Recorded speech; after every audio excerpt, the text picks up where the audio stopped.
وش اللي بداخلك اليوم ابو نايف في هالليله الاستثنائيه؟ أولا دعواتي له بالرحمة، الله يرحمه ويسكن الجنة.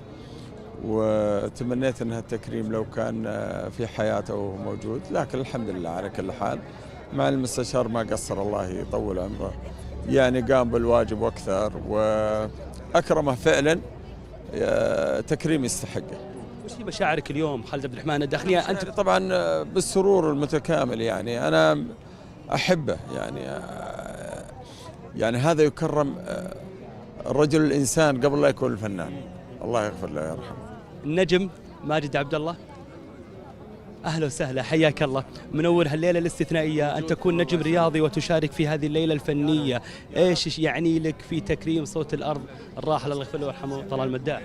الله يرحمه. طبعا ما في شك، أنا سعيد جدا أني متواجد هنا في ليلة صوت الأرض. فنان، يعني الله يرحمه، كان يمزج بين الفن والطيبة والفنان بمعنى الكلمة.